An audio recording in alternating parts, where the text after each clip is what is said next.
Boa noite.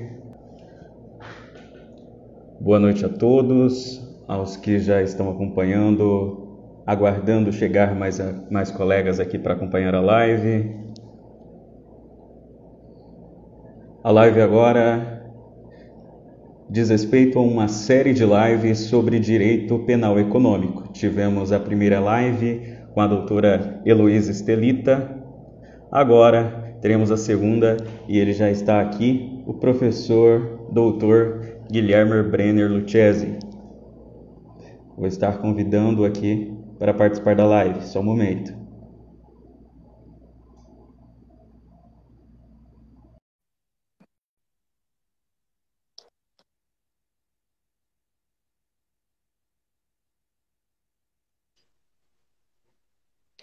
Boa noite, professor. Salve, Alan, tudo bem? Como vai? Como vão todos os amigos de Maringá? Muito bem, professor. Agradecemos aqui mais uma vez. Estando nós dois online por aqui, estão todos me ouvindo bem? Ouvindo bem o professor Lucchesi? Então, eu os cumprimento. Boa noite a todos. Aos que não me conhecem, eu me chamo Alan Felipe, eu sou advogado criminalista. De início, quero agradecer ao nosso convidado, o professor Dr. Guilherme Brenner Lucchesi, por ter aceito o convite. Boa noite, professor, mais uma vez. É uma honra. Boa noite. É uma honra estar dividindo com o doutor esta live. Eu agradeço ainda, na pessoa do Dr. Everton Caldeira, secretário-geral da OAB Maringá, a cada um dos membros da diretoria, demais advogados, advogadas, também aos amigos colaboradores da subseção. Além disso, um especial agradecimento a cada um de vocês que estão me acompanhando, e acompanhando também o querido professor Lucchesi. Eu cito aqui alguns amigos que eu tenho já desde a graduação, amigos advogados aqui da subseção. Agradeço especial a cada um de vocês. Como já mencionado por aqui, divulgado, recebemos hoje o Dr. Lucchesi, doutor em Direito pela Universidade Federal do Paraná, tendo se doutorado justamente, não é professor, com o tema Cegueira Deliberada, sendo, portanto, uma autoridade no assunto. Ele lançou um livro na área, que é leitura obrigatória para quem atua ou pretende atuar no direito penal econômico. O professor tem mestrado realizado nos Estados Unidos, tendo atuação forte no estado de Nova York, sendo advogado também credenciado por lá, além de estar inscrito na OAB Paraná. É presidente também do Instituto Brasileiro de Direito Penal Econômico, professor de processo penal pela Universidade Federal do Paraná. Enfim, mais uma referência que trazemos aqui no Direito Penal Econômico para esta série de lives organizadas sobre o tema. O tema de hoje, como já divulgado, é cegueira deliberada no Direito Penal Econômico. Sem mais delongas, passo a palavra ao professor Guilherme para a sua explanação. Será também em forma de diálogo, então eu deixo aberto aos convidados para que encaminhem seus questionamentos. Sendo possível, estarei encaminhando ao professor para podermos debater com vocês. Muito obrigado novamente. A palavra a você, professor. Muito obrigado. Eu que agradeço, Alan. Muito boa noite a você, muito boa noite a todos que nos acompanham. Eu pude ver aqui durante a tua muito gentil introdução, vários colegas, vários amigos entraram. É uma alegria cumprimentar todo o pessoal de Maringá, todo o pessoal da região, do norte do Paraná. Vi aqui que uma das doutoras é de Guarapuava, né? Muito legal ver todos os nossos amigos aqui do interior do estado presente. É uma alegria participar desse programa, é uma grande alegria estar aqui mais uma vez atendendo ao chamado da OAB Maringá, a cidade Canção, né, uma cidade que eu tanto admiro, a cidade bonita aqui do nosso estado, assim como todo o norte do Paraná. Como o Dr. Alan colocou logo no início, o nosso tema é a cegueira deliberada, né? Esse foi o tema da minha tese de doutorado, defendida em 2017 na Universidade Federal do Paraná. E o meu objetivo, durante esse estudo, durante esse trabalho, foi desvendar o que exatamente os nossos tribunais estavam fazendo quando eles davam as suas decisões, quando eles embasavam as suas condenações, nessa chamada teoria da cegueira deliberada, se é que nós podemos chamá-la propriamente de uma teoria.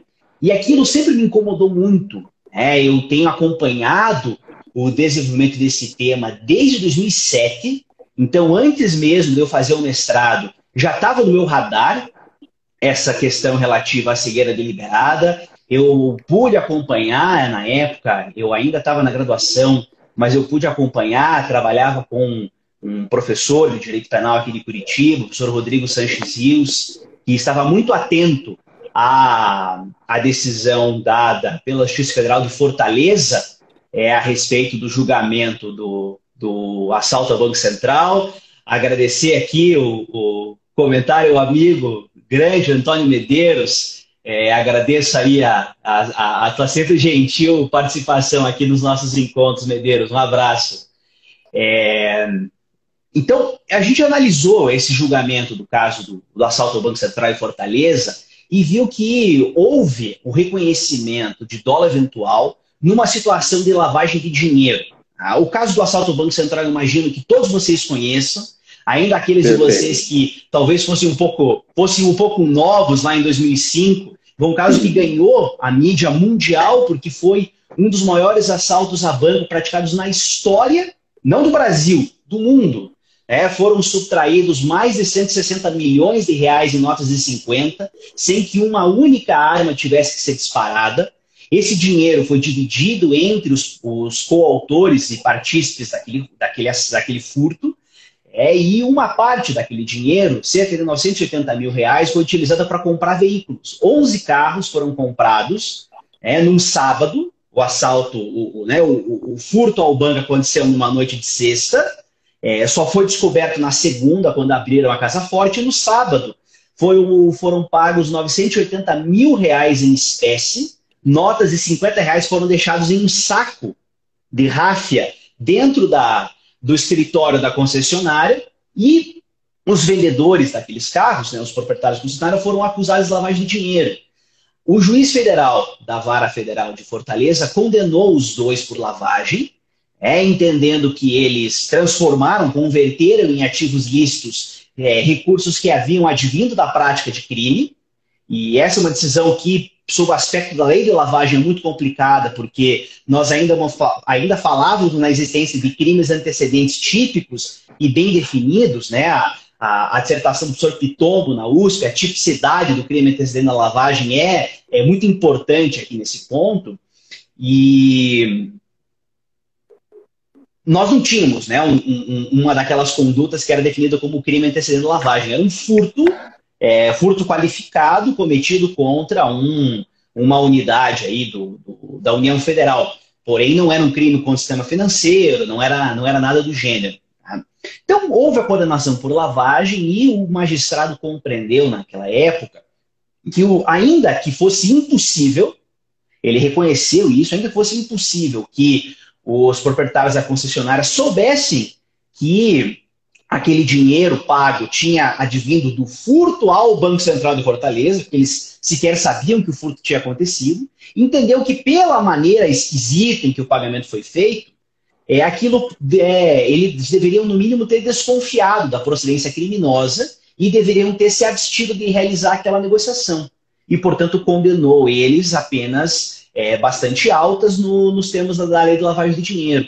Essa sentença nos chamou muita atenção porque vimos que estavam tratando uma situação de desconhecimento como se fosse dolosa, e esse magistrado, ao fazer isso, aplicou pela primeira vez que se tem notícia no Brasil a chamada teoria da cegueira deliberada. Isso nos chamou sempre muita atenção.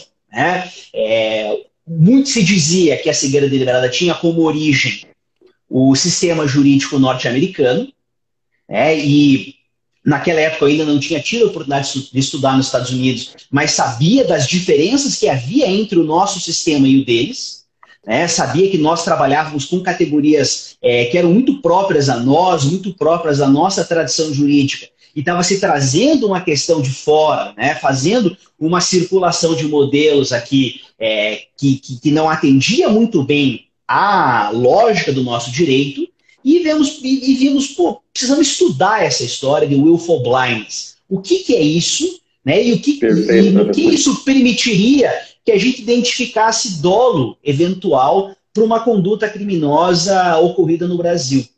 Essa sentença tem uma série de problemas, né? Não só com relação a tipos da lavagem, a própria fundamentação da sentença é bastante esquisita. Ela simplesmente transcreve 4 páginas, ipsis literis, entre aspas, né, não constitui plágio, mas transcreve 4 páginas de um artigo que foi escrito sobre tipo subjetivo de lavagem, e ela simplesmente pega os fatos e invoca aquele comentário doutrinário que a sentença faz para dizer, essa conduta equivale àquilo que os americanos apontam como lavagem de dinheiro, cegueira, o willful blindness, cegueira deliberada, portanto, eles agiram com dolo eventual, portanto, condeno eles por lavagem de dinheiro. Essa sentença foi reformada pelo TRF, pelo Tribunal Regional Federal da 5ª Região, no Recife, porque entenderam que aquilo consistia em responsabilidade penal objetiva, mas o TRF diz a teoria da cegueira deliberada por si só não é incompatível com o direito brasileiro. Então isso gera todo um universo de análise bastante interessante. E a partir desse caso, várias outras decisões se seguiram. Tivemos uma série de decisões do Tribunal Regional Eleitoral de Rondônia, que aplicou cegueira deliberada para casos de corrupção eleitoral, para casos de compra de votos. Nós tivemos um caso muito importante, né, o julgamento da ação penal 470 de Minas Gerais, também conhecido como o caso do mensalão, que pelo menos 2 ministros fizeram referência à teoria da cegueira deliberada. O ministro Celso de Mello fez isso em plenário durante o julgamento, acabou não indo para o voto escrito, mas a ministra Rosa Weber faz longas considerações em seu voto sobre a cegueira deliberada, e essa jurisprudência acaba sendo acolhida pelo Tribunal Regional Federal da 4ª Região, algo que para nós é muito importante aqui do estado do Paraná, porque nós integramos a 4ª Região, e vem uma série de casos que aplicam cegueira deliberada. E o que nós precisamos fazer? Né? Vi aqui que o professor Spencer Siddle, a quem eu cumprimento aqui pela presença, também é um estudioso da cegueira deliberada, tem obra publicada sobre o tema. O professor Siddle pergunta, né, qual seria a origem dessa teoria? E aí ele pergunta, seria a Inglaterra ou Estados Unidos? Né? A primeira vez que alguém aplica isso, né, foi exatamente numa corte inglesa ao julgar o caso Regina versus Sleep, né, a rainha contra William Sleep, que havia, como é que se diz, estava transportando um barril com parafusos navais, isso nós estamos falando do século XIX, que teria sido comercializado contendo insígnias reais e, portanto, precisariam de autorização do Exército, da Marinha de Sua Majestade, para poder ser transportados. E lá naquele julgamento inglês, pela primeira vez, se ventilou uma ideia, né, de que a ignorância autoprovocada, a ignorância deliberada, poderia ser considerada como conhecimento. Isso depois foi reconhecido pela Suprema Corte dos Estados Unidos, na virada do século XIX para XX, alguns casos interessantes, mas a teoria realmente, né, essa ideia, para não chamar de teoria, ela realmente ganha força quando, a partir da década de 1970, os tribunais federais americanos, em especial o tribunal da 9ª Região na Califórnia, começam a aplicar esse tipo de... começam a aplicar essa regra e começam a decidir casos de tráfico internacional de drogas. O caso mais interessante é o caso United States versus Sleep.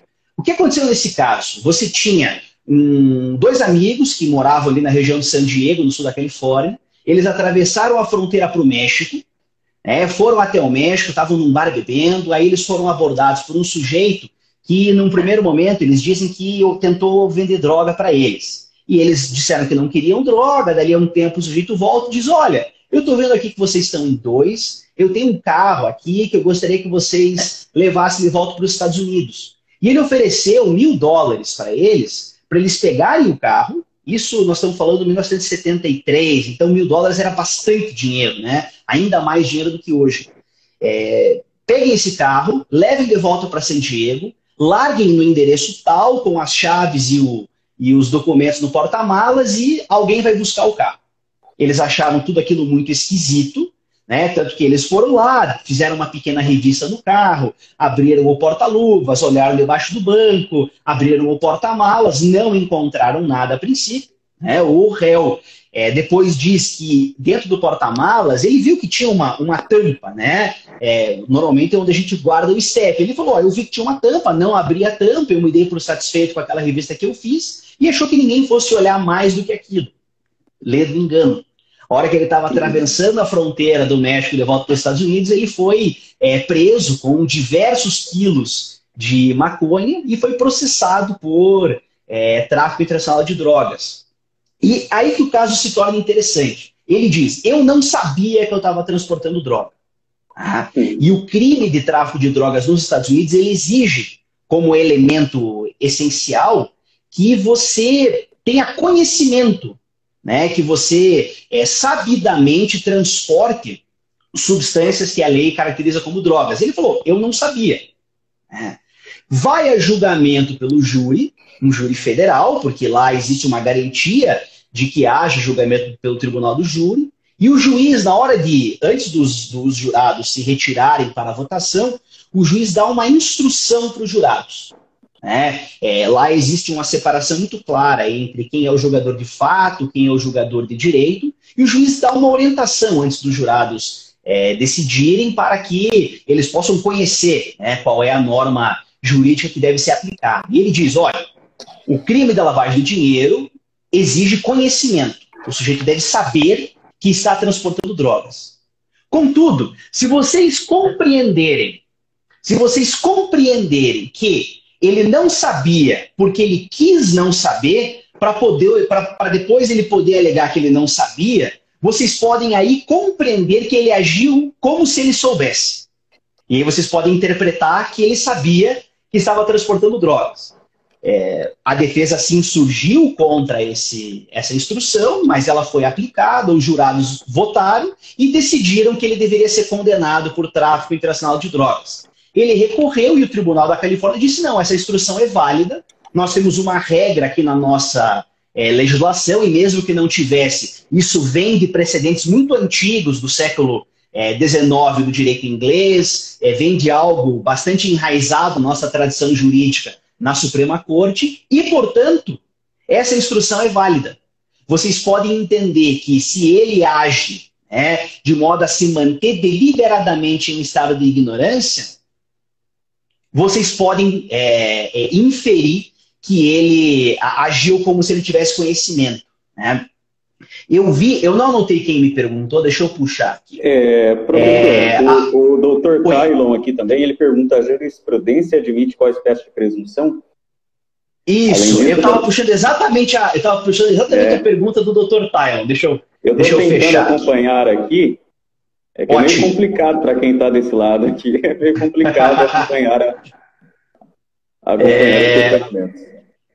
Vamos lá. Então o doutor Tyler pergunta, que espécie de presunção? Tá? Eu precisaria dizer primeiro que, de acordo com a nossa Constituição, nós não podemos presumir qualquer espécie de culpa do acusado. É necessário que isso seja demonstrado pela acusação. A acusação tem uma carga probatória bastante elevada, ela tem que demonstrar, para além de qualquer dúvida razoável, que o acusado agiu de um modo criminoso, de maneira típica, e deve demonstrar que o acusado agiu com dolo. Tá? O que a nossa jurisprudência tem feito no Brasil? Ela tem entendido que, quando há uma alegação de desconhecimento por parte do acusado, essa alegação de desconhecimento não é suficiente para descaracterizar o dolo, porque eles entendem que dolo eventual, que existe dolo eventual quando o sujeito está em uma situação de ignorância ou de cegueira deliberada. Mas eu entendo a pergunta do Dr. Tylon. Muito parece que nós estamos presumindo que está havendo alguma ação dolosa, né? E por isso nós precisamos tomar muito cuidado, né? O que eu percebi, então? Nós temos uma jurisprudência no Brasil que tem aplicado essa ideia de cegueira deliberada. Nós temos, por outro lado, uma inspiração em uma série de precedentes da tradição common law, mas principalmente nos Estados Unidos, apesar da origem, no caso, Regina versus Leap, essa questão ela se desenvolveu e ganhou projeção a partir das decisões dos Estados Unidos, em especial esse caso United States versus Juul, da Califórnia, que eu mencionei a vocês. E aí estão aplicando um raciocínio bastante simplório, com o perdão da palavra. Nos Estados Unidos eles resolvem assim, nós podemos resolver assim também. Chegou ao ponto de um autor, na época ele era juiz federal, o autor ele escreve que nos Estados Unidos eles resolveram o problema do dolo eventual a partir da ideia de cegueira deliberada. E aí eu preciso dizer, olha, me desculpe, o Vossa Excelência, que na época era juiz, está equivocado. Na verdade, os Estados Unidos desconhecem a noção de dolo eventual, eles trabalham com categorias de imputação diferentes, eles atuam, eles simplesmente operam de uma forma diferente. A legislação vai exigir a demonstração de algum elemento, pode ser a intenção, o conhecimento, a imprudência, a negligência, conforme o caso. E eles não trabalham com essa ideia de dolo eventual, assumir o risco, indiferença, teorias volitivas, teorias cognitivas. Isso passa largo deles porque a dogmática penal deles, se é que nós podemos falar em dogmática penal americana, é algo muito rudimentar. Eles estão na idade da pedra lascada, nós estamos com um carro voador aqui em termos dogmáticos. Então, há uma série de erros. E esses erros, essas incompreensões, esses atalhos que as pessoas cortaram, permitiu que essa teoria fosse importada para o Brasil sem pagar a devida taxa alfandegária. Ela entrou escondida na mala de alguém que foi para fora e vem ganhando cada vez mais força. Até 2016, nós tínhamos pelo menos 65 casos diferentes no Brasil que aplicavam a ideia de cegueira deliberada. Vejam o perigo disso. Nós temos um cliente nosso condenado porque ele não sabia algo. E aí o juiz diz, não, ele não sabia, mas ele deveria saber e ele só não soube porque ele quis não saber. Sem prova alguma, a gente fica numa situação muito complicada. E realmente, professor, é interessante que esse tema da cegueira deliberada ele tem atravessado a justiça criminal como um todo, não é, professor? Tem uma grande preocupação acadêmica, mas também tem que ser do conhecimento prático de todos aqueles que atuam na área criminal. Como bem o doutor tem ressaltado, esse movimento de americanização, do nosso direito penal, processo penal, como o próprio doutor mesmo me ensinou na oportunidade que tive de ter sua aula, é feito principalmente na 4ª região, da qual o doutor, que é de Curitiba, tem bastante conhecimento a respeito. E nesse aspecto, quais os principais pontos a respeito da cegueira deliberada aplicada no Brasil, que é o que o doutor vem comentando do seu caso prático? Vamos lá. Diga, doutor Alan. Não, eu estava acompanhando aqui também, além dessa situação da cegueira deliberada aplicada no Brasil, que o doutor já estava nos salientando, D.R. Claus, eu não consigo reproduzir aqui o nome que está abreviado, ele pergunta a cegueira deliberada na improbidade administrativa e a cegueira deliberada na improbidade administrativa. Legal, eu vou responder primeiro a pergunta do Márcio. Um abraço, Márcio Berclaz, é um grande amigo, doutor em Direito, promotor de Justiça aqui no Paraná. Os casos de... A cegueira deliberada tem sido aplicada também para a improbidade administrativa, Não há muito fundamento para isso, mas a mesma lógica de desconhecimento tem sido aplicada. Existe o entendimento de que deve haver um princípio de culpabilidade, deve haver uma demonstração de vinculação subjetiva de modo a não permitir a responsabilidade 100% objetiva nos casos de improbidade. E aí temos visto o Tribunal de Justiça de São Paulo, o Tribunal de Justiça do Paraná aplicando essa lógica. Então, também é importante, né, não só, desculpa que eu tremi a câmera, não só apontar, digamos, as inconsistências entre a cegueira deliberada e o dolo eventual, que é um problema sério, mas também discutir os limites da aplicação dessa lógica, né, de nós podermos inferir conhecimento a partir de situação de desconhecimento. Tá?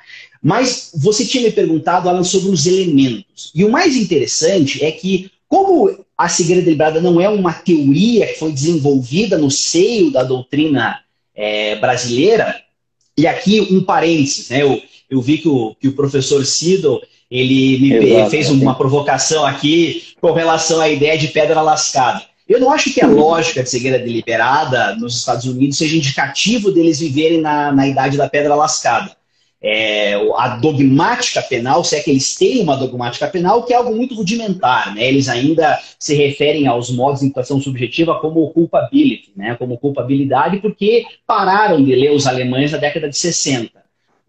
Ele pergunta sobre a questão da Leichtfertigkeit, né? Uma espécie de culpa grave ou leviandade que existe no direito alemão, como uma espécie de categoria intermédia entre o dolo e a culpa, algo que muitos autores defendem que deve existir aqui. O professor Paulo Busato, por exemplo, aqui da Federal do Paraná, entende que deveria haver algo como a culpa grave.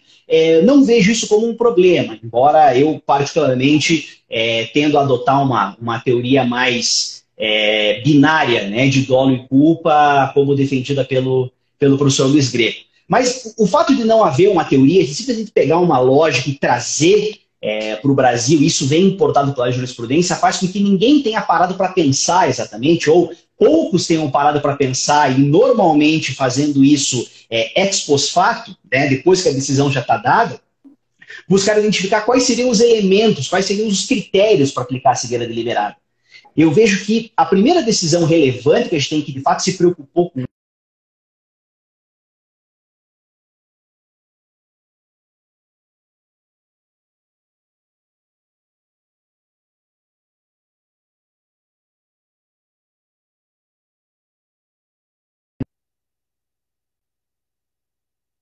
com relação Professor, deu uma pequena cortada aqui, deu uma pequena cortada aqui no sinal do doutor, mas eu creio que não deve ter atrapalhado.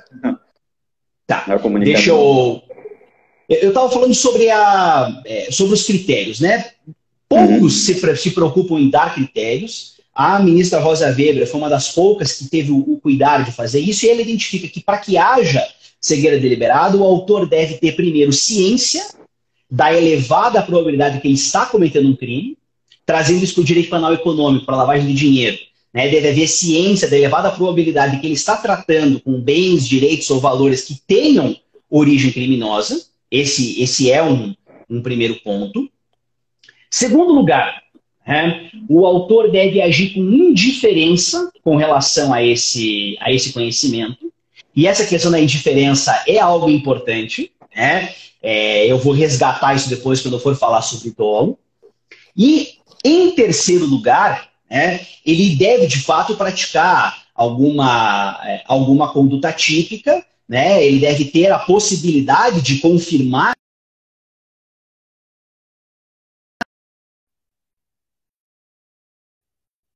desse desconhecimento, e aí ele age, né, com essa indiferença. Então, basicamente, são esses três elementos. Na doutrina, nós temos autores que propõem outros elementos. O professor Ramon Raguez, analisando na Espanha os casos dos tribunais espanhóis que aplicam cegueira deliberada, ele desenvolve critérios para que essa aplicação possa ser algo feito de forma racional, né? Como que nós poderíamos identificar dolo eventual nos casos de cegueira deliberada. Contudo, a nossa jurisprudência simplesmente não toma esse cuidado e gera situações teratológicas, né? E o que acaba fazendo com que casos que em realidade são culposos acabem sendo tratados como dolosos. Situações de negligência, situações de imprudência são tratadas como dolosos, entende que o autor, ao violar uma norma de cuidado, né, ao violar um dever de conhecimento, acaba agindo com dolo, quando, na verdade, por qualquer critério da teoria do delito, nós acabaríamos resolvendo, identificando condutas culposas. Né? Eu concordo que possa haver, eu até aponto isso no meu livro, podem haver casos dolosos em que você aplica a teoria da cegueira deliberada e reconhece aqueles casos como dolosos. O que eu defendo? Eu defendo que, em verdade, como nós já temos toda uma teoria dogmática para identificar dolo nos casos em que há dolo, e para não identificar dolo e, portanto, culpa nos casos em que em que não há dolo, e haveria uma resolução para esses casos, a teoria da cegueira deliberada mais atrapalha do que ajuda, porque ela permite que os critérios de imputação sejam manipulados conforme a vontade do julgador. Muito bem, professor. Exatamente aqui eu tenho visto aqui a Cristiane Petro, o Fernando Rezende, e, por exemplo, a Cristiane perguntou como lidar com casos de cegueira deliberada se o dolo, para a doutrina brasileira, considera o conhecimento como um elemento de responsabilidade, que é o que o doutor vinha encaminhando já. E, professor, o Fernando pergunta, a teoria da cegueira deliberada pode ser utilizada no crime de uso de informação privilegiada, no que diz respeito a insider secundário, e o Luiz também faz um questionamento. Está difícil aqui, como eu tenho dito, de abrir o questionamento de todos. O celular caindo toda hora aqui. Luísa pergunta, professor, na sua percepção, a cegueira deliberada tem sido utilizada para condenação de conduta culposa?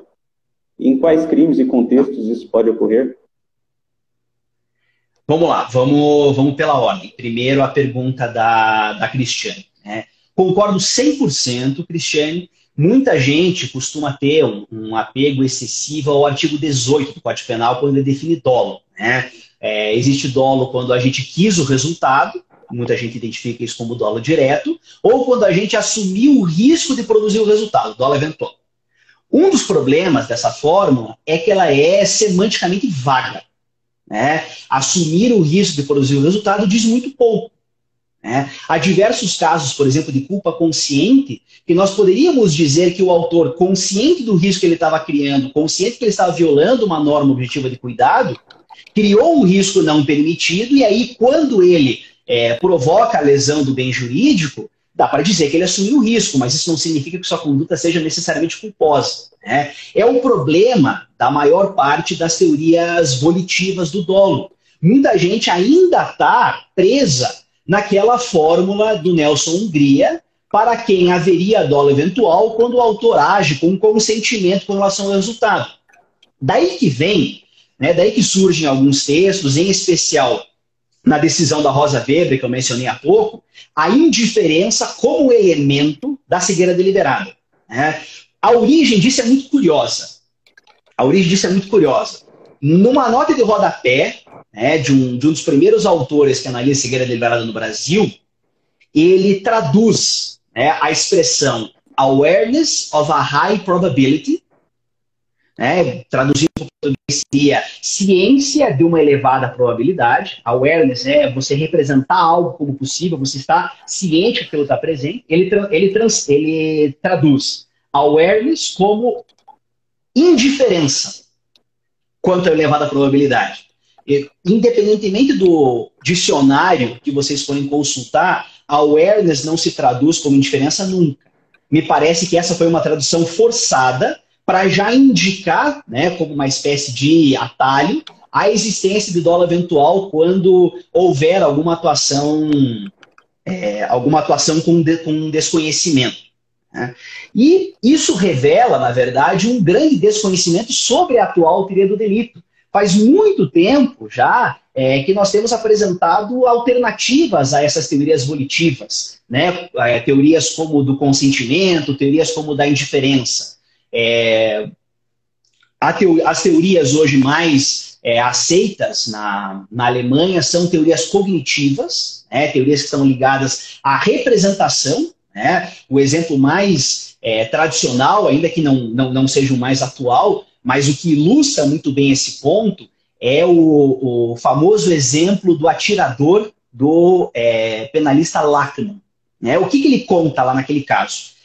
Digamos, tem uma feira, 2 fazendeiros que estão praticando uma competição esportiva de tiro ao alvo. De repente, um dos fazendeiros avista, lá longe, uma menina segurando uma bola. E um fala para o outro, olha, eu atiro muito bem, eu aposto com você a minha fazenda, que eu acerto a bola que está na mão daquela menina. Eles fazem a aposta, o sujeito atira, e ele erra a bola e acerta a cabeça da menina. E ela vem à morte. Qual que é o problema aqui? Ele aceitou, dá para dizer que ele assumiu um risco, sim, isso não é suficiente. Dá para dizer que ele era indiferente com relação ao resultado? Penso que não. Porque se ele erra, torna-se um resultado duplamente não quisto. Ele não queria acertar a menina e ele não queria errar a bola. Porque se erra a bola, ele perde a fazenda para o amigo. Então não é a indiferença que vai marcar a presença do dolo. É o fato de haver um perigo ali que deveria ter sido levado a sério e que não foi levado a sério. Então é uma ideia de risco à descoberta. E há teorias normativas, teorias que se desapegam já desses elementos, como é que posso dizer, mentais, ontológicos, de vontade, de conhecimento, como algo que pudesse ser acessível a um observador externo. Nesse ponto, a filosofia da linguagem tem fornecido para nós uma grande perspectiva,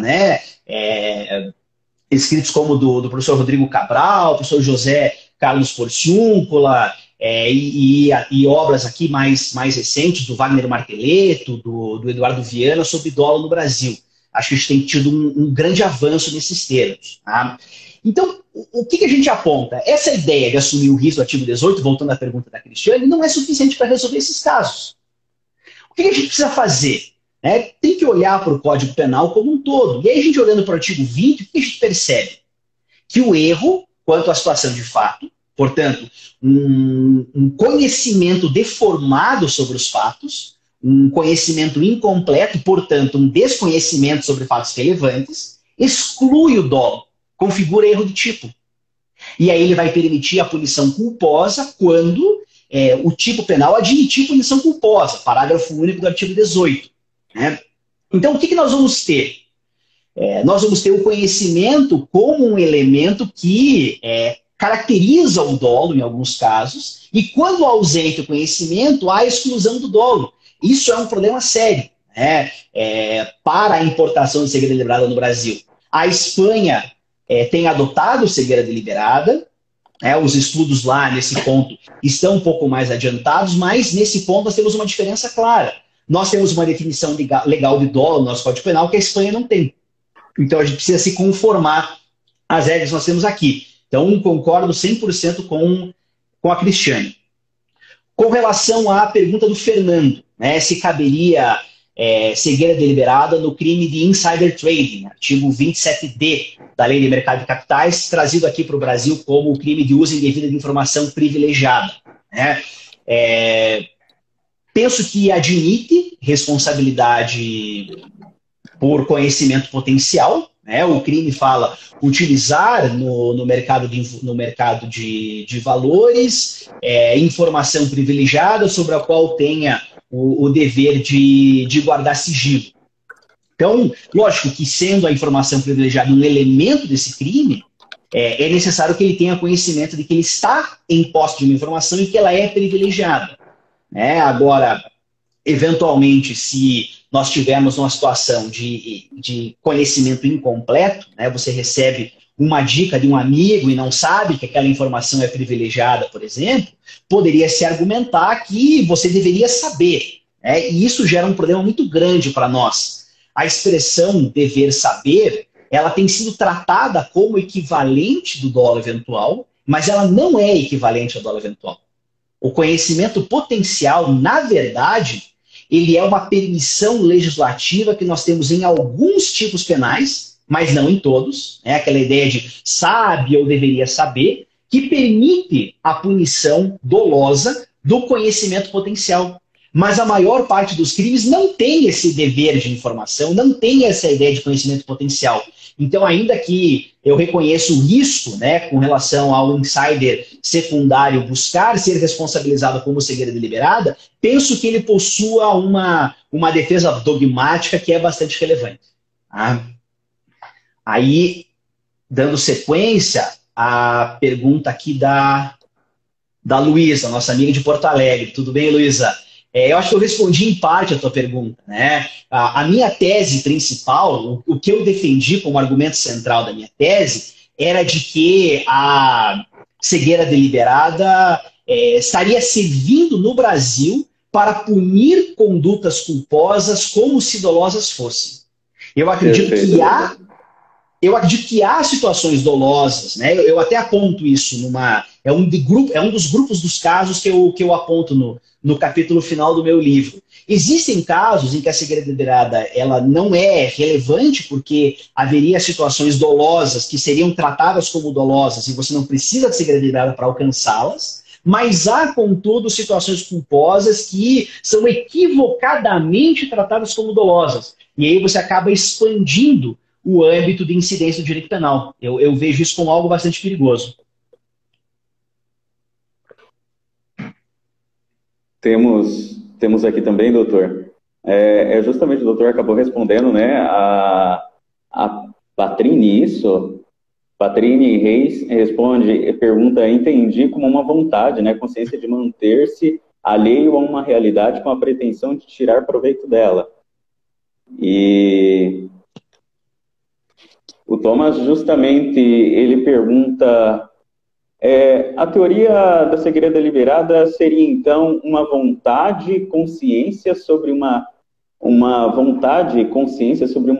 probabilidade, não é? Como o doutor bem tratou. São formas, né, de tentar traduzir o que a gente expressa quando fala em cegueira deliberada. Quero só aproveitar aqui para mandar um alô para a doutora Vanessa, doutor Guilherme Rangel, fique à vontade, doutor Spencer.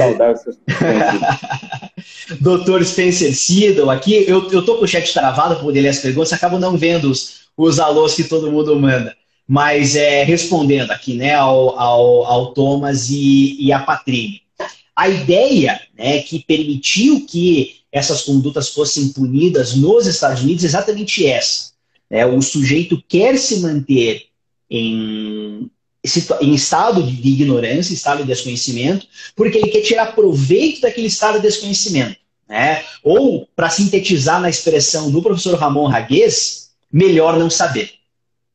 Né? Então o cara olha para aquilo, ele acha tudo aquilo muito estranho e fala, não, é melhor eu não me meter aqui, né? É como o advogado que não pergunta se seu cliente é culpado ou não, porque não quer saber, porque imagina que ele seja culpado. Tem que tomar cuidado com esse comportamento. A cegueira deliberada é uma realidade presente nos nossos dias, né? Há uma série de verdades que a gente prefere não saber. A grande questão é política, né? Nós vemos muito até em noticiários políticos sobre cegueira deliberada em determinado público. Pois é, se você convive 16 meses com um grupo de pessoas, mas você prefere não saber o que exatamente elas estão fazendo, se mantém na sua redoma, na sua bolha, isso é algo potencialmente perigoso, eu concordo. A grande questão ainda que eu entenda, né, que há uma reprovabilidade nesse comportamento, Patrícia, a grande pergunta que a gente precisa se fazer primeiro, esse comportamento é reprovável, ele precisa ser punido criminalmente? A quem está me ouvindo, cortou um pouco a fala do doutor, mas pode continuar, professor. Eu perguntei, eu falei, a gente precisa primeiro saber se a gente precisa punir, se a gente deve punir aquilo, e uma segunda pergunta importante é se a gente pode punir aquilo. Eu responderia que o nosso legislador ele já fez um juízo de valor quando ele estabeleceu que condutas podem ser punidas dolosamente nas situações em que a nossa legislação define dolo e há condutas que não cabem punição caso elas não cumpram os requisitos para preenchimento, para configuração integral do dolo. Então essa é uma questão.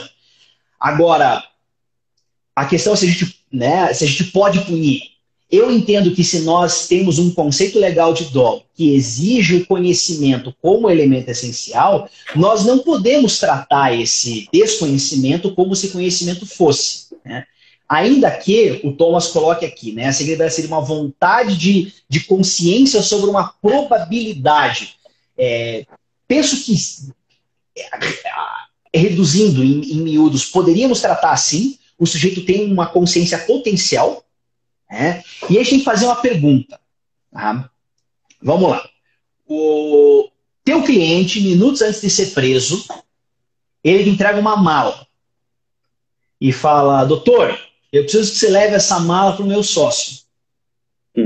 Você conhece a imputação, você sabe por que ele está respondendo, né? Se é por homicídio, quem sabe tem a arma do crime naquela mala. Se é por algum crime que traga uma vantagem indevida, talvez tenha dinheiro de origem ilícita naquela mala. Se é tráfico de drogas, quem sabe haja drogas naquela mala, né? O que você faz? Fala: olha, eu não vou olhar essa porcaria. Eu não vou abrir essa mala, eu vou só levar lá, ou então vou dizer: olha, peça para outra pessoa, eu sou advogado, não sou teu comparsa, meu trabalho não é esse. Tá?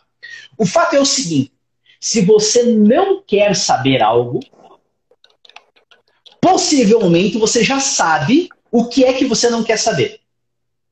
Então, já há uma probabilidade. Tá? Aí que entra a importância da filosofia da linguagem aqui.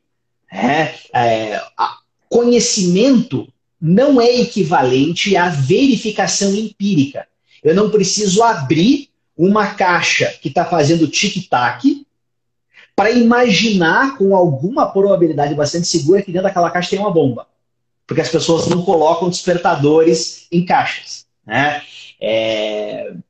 Então, é uma consideração importante que a gente tem que fazer. Tá? Ainda assim... Como diz a Vanessa Volpe, não pegue a mala. Não pegue a mala, concordo 100%. Doutora Vanessa Volpe, grande advogada aqui de Curitiba, nossa procuradora-geral do município, que muito nos honra aqui assistindo a live. Concordo com ela, não pegue a mala. A grande questão é: se eu pegar a mala, eu posso ser punido sem que eu tenha verificado o que está ali dentro? Né? Eu posso ser tratado como se eu soubesse? Essa é uma pergunta importante. Quem eu acho que melhor respondeu essa pergunta foi o professor Luiz Greco. O professor Luiz Greco, analisando exatamente aquele caso que eu comentei para vocês do México, o cara que atravessa a fronteira com quilos e quilos e quilos de maconha dentro do porta-malas. Ele imaginava, pelo contexto, que aquilo era uma transação ilícita. Bastante provável. Tá? Afinal de contas, ele falou em depoimento que ele sabia que o cara que ofereceu o dinheiro para ele era traficante, porque ele tinha oferecido vender droga para eles minutos antes. Tá? A questão é: o que ele estava transportando de ilícito dentro daquele carro? Podia ser droga? Sim. Mas também podia ser arma, também podia ser dinheiro ilícito, podia ser órgãos clandestinos, órgãos humanos, poderia ser pornografia infantil, corpo que alguém tinha matado. A gente não tem como saber, né? E o sujeito não tem como saber até que ele verifique. Então esse conhecimento potencial é algo muito perigoso. Nós precisamos tomar cuidado com relação a isso. Perfeito, professor.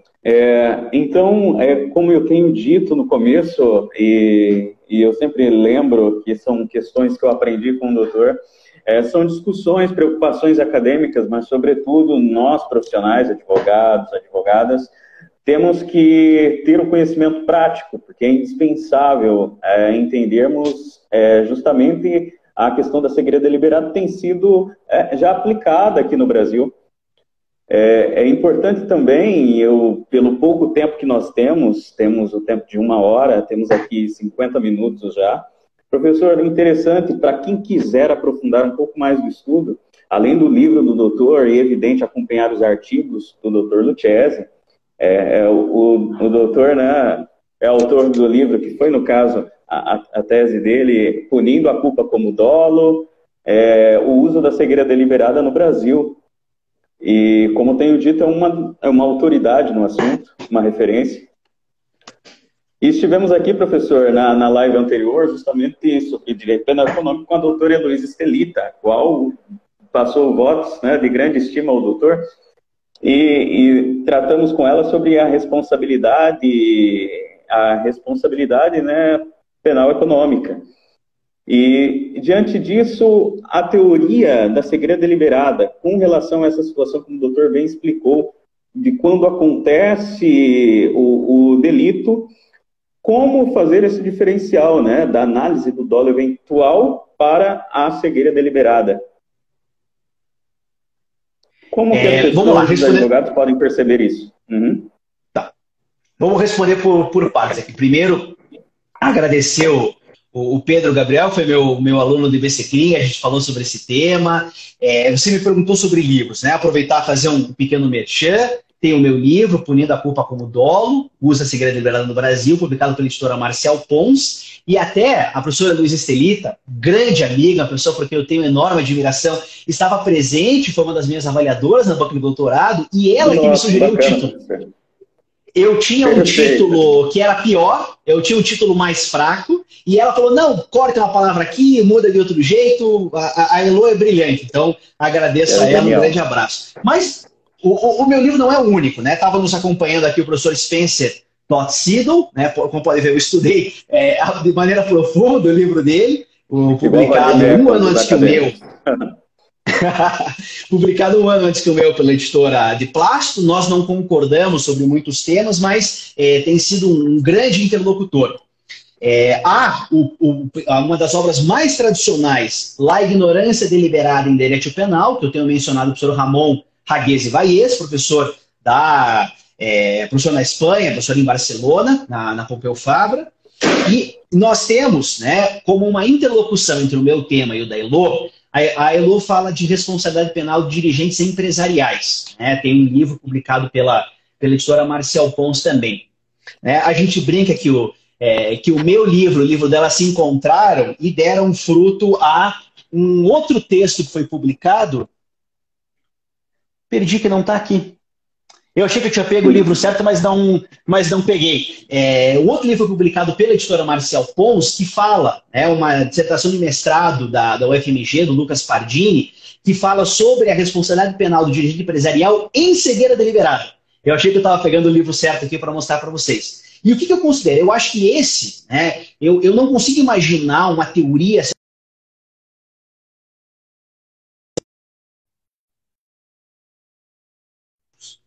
Não há nenhuma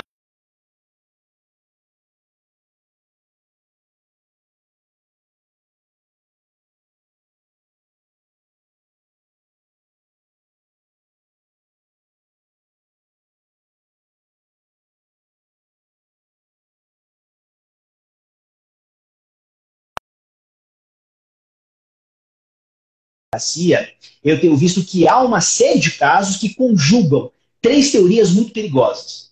Você tem, primeiro, algo que o Luiz Greco, a Laura Leite já explicitaram há bastante tempo. A má apropriação da teoria do domínio do fato no Brasil, como forma de criar uma responsabilidade subjetiva. Perigoso.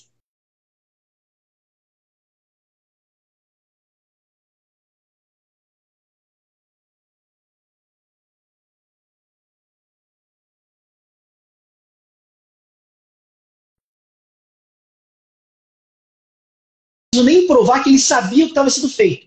Basta eu provar que ele tinha condições de saber que a ignorância dele foi deliberada. Muito perigoso. Aí vem um terceiro ponto, que é exatamente o da obra da professora Estelita. Omissão imprópria. Eu digo, o sujeito estava no ápice. Ele não sabia e ele não fez nada. Ele só deixou de fazer, deixou de impedir que as pessoas que estavam fazendo algo que ele sequer sabia que estavam fazendo, deveria ter impedido. Olha o perigo disso.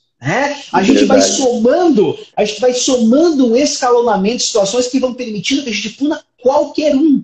Se você conjugar domínio do fato, omissão imprópria e cegueira deliberada, qualquer pessoa que ocupe alguma posição de gerência está sujeita à responsabilidade criminal. E, portanto, é uma responsabilidade muito grande de nós que seremos chamados a defender essas pessoas que tenhamos pleno domínio das categorias. E, por outro lado, né, eu tenho visto aqui amigos delegados de polícia, promotores de justiça que acompanham a nossa live também, que eles conheçam a teoria e tenham responsabilidade na hora de aplicar e de fazer a acusação, né, para não entrar em canoas furadas e não buscar a responsabilização indevida de quem não deve ser responsabilizado. É preciso ter muito cuidado, né? Com grande poder, já diria o tio Ben, vem grande responsabilidade. Perfeita ponderação e o final com um grande estilo, professor. A doutora Vanessa nos alertou aqui que está travando, agora está conseguindo nos ouvir bem, os colegas estão conseguindo nos acompanhar. Restando aqui pouco tempo, então, eu gostaria de indicar aos colegas que acompanhem o perfil do Instagram do Dr. Lucchesi, @Guilherme Brenner Lucchesi. O doutor sempre coloca para nós conteúdos de direito penal econômico, principalmente sobre cegueira deliberada, do qual, como eu já ressaltei, o doutor é uma autoridade no assunto. Eu também tenho aqui alguns colegas, eu cumprimento o doutor Fernando Moura, doutor Tylon, que sempre também me ajuda na divulgação, doutor Paulo Afonso, que também foi meu amigo de graduação, doutora Lorena Roberta, doutor Marco Aurélio, que é vice-presidente da Comissão de Direitos Humanos aqui da subseção, a professora doutora Thalita Arruda, sempre participativa, comparecendo em todas as lives.